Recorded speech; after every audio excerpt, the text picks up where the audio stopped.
Hello friends, I hope your day is going fantastic, and I'm here to tell you what really irks my gears about intuitive eating and why it is not working for you.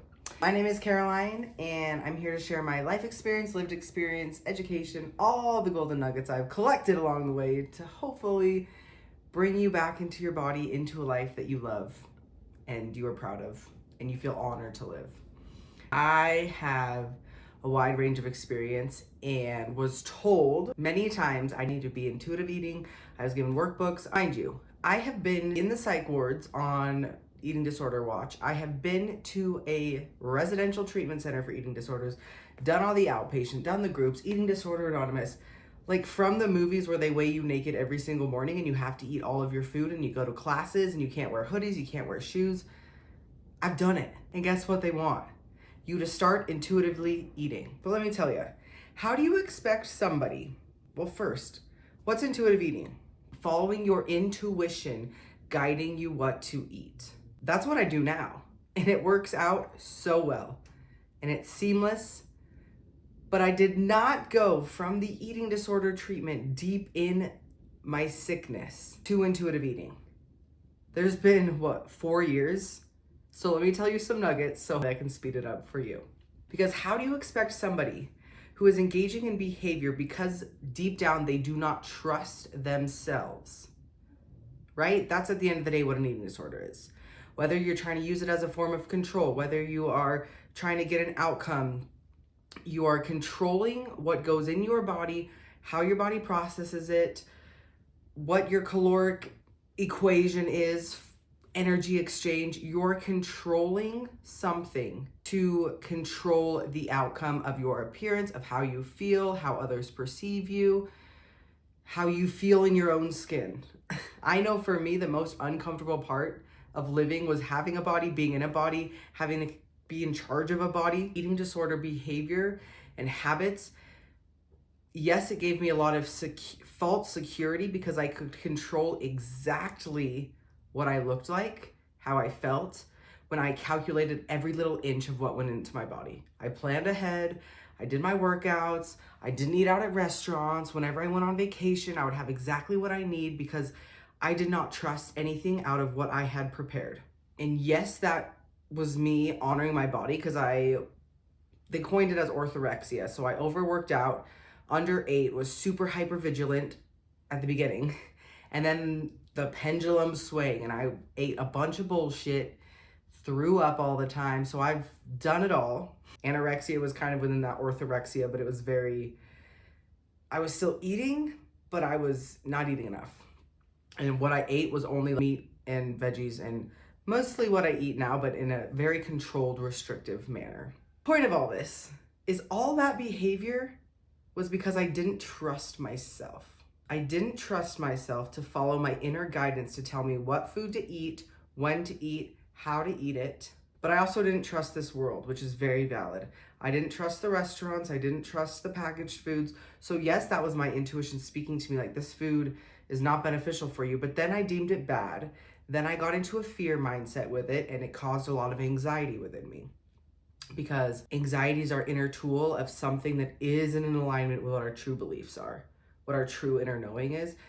And using fear to fuel my eating disorder behaviors is not in alignment.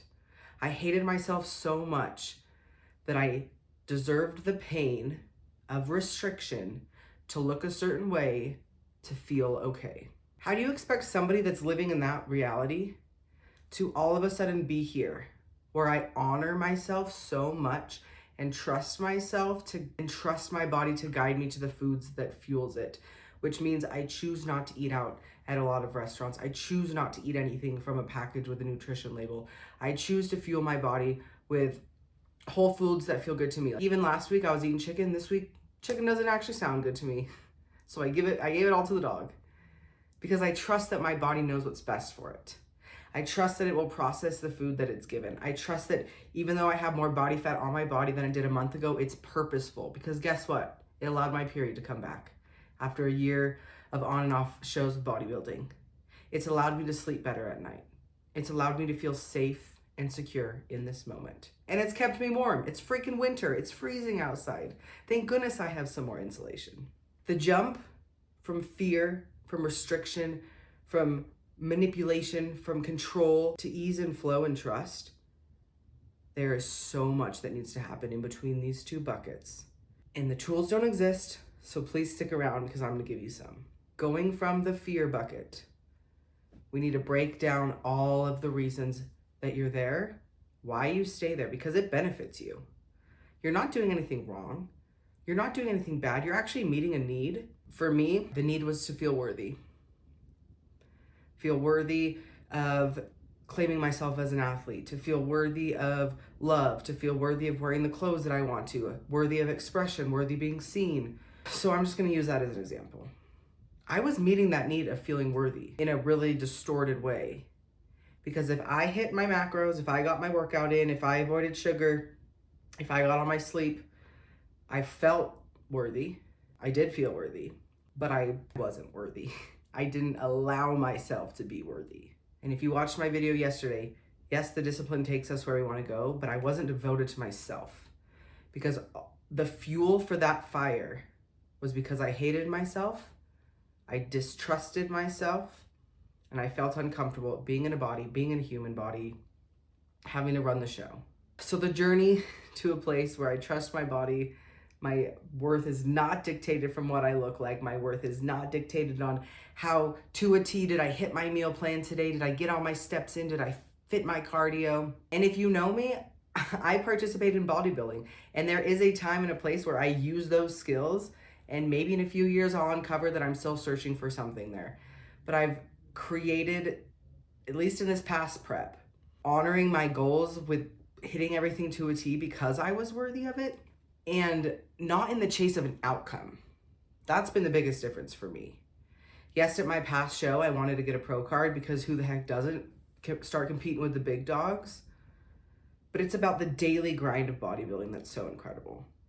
And now I'm in a phase where I'm more listening intuitively. I'm not working with a coach right now. I'm stepping back into my body, and who knows? It's a journey, right? We just continue to act and we continue to learn. And this is part of my story. We are going all over off the trails in this conversation. Back to the tools. So we're in this bucket of hating myself so much. I'm so scared. I don't trust myself. Couldn't jump right into intuitive eating, although that's what everyone told me, the doctors, the clinics, this is what you need to start doing. It's impossible. You need to start building trust with your body. And you can't even do that unless you've disentangled all of the cobwebs that are keeping you in that control, fear, acting from hatred and avoidance. What need are you trying to make? What need are you trying to fill? What emotions are you not allowing yourself to feel? What is your body telling you that you're not listening to? Do you have pain? Do you have stomach issues? Do you have headaches? Do you have sleep problems? Are you fatigued all the time? Are you even listening to what your body's telling you? What's going on in your head? Are you fueling the fire with more thoughts in your mind? Are you telling yourself you suck if you don't do X, Y, and Z? Well, yeah, then you're gonna suck if you don't do X, Y, and Z. Are you telling yourself you're fat and ugly unless you throw away all your chocolate cakes? Are you telling yourself that no one's gonna love you if you hold a few extra pounds in your stomach? Are you telling yourself that your cellulite is bad? Are you telling yourself that your waist needs to be flat for somebody else to be able to touch it, to honor you? Are you hiding your body with clothes that you don't actually feel comfortable in because you're ashamed? What are you telling yourself? How are you behaving? If you're telling yourself you are ugly, you are going to feel ugly. You are going to see yourself as ugly. If you call yourself fat and make fun of your cellulite in the mirror and pick yourself apart in the mirror and need to see a certain muscle definition and are always checking your abs, how do you expect your brain to feel safe in your body when all you tell yourself is how much it sucks, it's hate, this is wrong, I need to fix this, I need to change this? You're gonna need to do all those things until you feel secure. It's a self-fulfilling prophecy, which is really messed up because it's also not your fault, because we live in a world with marketing that says you need bigger lips, you need a smaller waist, you need to get rid of your cellulite, you need to look like this, you need to blah, blah, blah, blah, you need to do this workout, but you also need to do yoga, but you also need to do this, and you need to eat these things. That is shame-inducing. So no, it is not your fault Because deep down, you don't even believe these things. I know it. If you are to sit with yourself, your soul is so worthy of any and everything, regardless of what your body looks like, yes. But then that puts us in another coin of the whole body positivity movement, where I'm not going to support people living in extremes that are also unhealthy. Because yes, we can acknowledge carrying excess body fat is a marker of metabolic dysfunction, which is the leading cause of death, cancer, any chronic illness.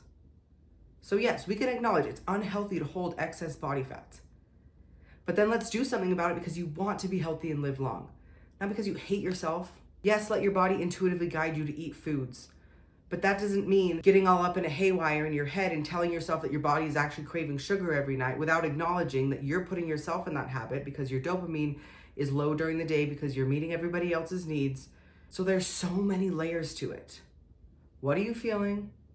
What need are you trying to meet? And then how do we get there with honoring your body?